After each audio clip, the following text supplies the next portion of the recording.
தாவேக்காவில் நடப்பது குதிரை வணிகமெனில் திமுகவில் நடந்தது பெருச்சாளி வணிகமா என வினா எழுப்பியுள்ள வைகோ, அரசாங்கம் செய்ய வேண்டிய வேலைகளை ஆளுநர் செய்ய உரிமையில்லை என்று கடிந்துரைத்துள்ளார். குதிரை பேரம் என்று சொல்லுகிற திராவிட முன்னேற்ற கழகத்தை பார்த்து கேட்கிறேன். கம்பம் சட்டமன்ற தொகுதியில் மறுமலர்ச்சி திராவிட முன்னேற்ற கழகத்தின் சார்பில் தேர்ந்தெடுக்கப்பட்ட ராமகிருஷ்ணன் சட்டமன்ற உறுப்பினரை கட்சியிலிருந்து ராஜினாமா செய்ய சொல்வதோடு சட்டமன்ற உறுப்பினர் பதவியும் ராஜினாமா செய்ய சொல்லி மீண்டும் அவரை திராவிட முன்னேற்ற கழக வேட்பாளராக்கி அதே தொகுதியில் எம்எல்ஏ ஆக்கினீர்களே, அது என்ன பெருச்சாளி பேரமா குதிரை பேரம்? நீங்க தானே தொடங்கி வச்சது தமிழ்நாட்டில்.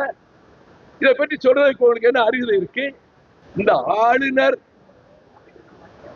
ராஜேந்திர விஸ்வநாத் அர்லேக்கர் எனும் இந்த ஆளுநர் அரசாங்கம் செய்ய வேண்டிய வேலைகளை தான் எடுத்துக்கொண்டு நீர்நிலைகளை, அணைக்கட்டுகளை, விவசாய இடங்களை பார்வையிடுவதும் இந்த வேலையெல்லாம் நடக்கலையே.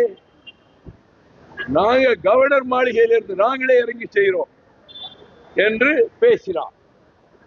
எது இருந்தாலும் என்கிட்ட வந்து சொல்லலாம்ங்கிறார். Mister Arlekar, you are a bonded labor of the present union government. உங்களுக்கு என்ன அதிகாரம் இருக்கு? உங்களுக்கு எந்த அதிகாரத்தை வச்சு நானே நிர்வாகத்தை மேற்கொள்வேன்னா என்ன கவர்னர் ஆட்சியா?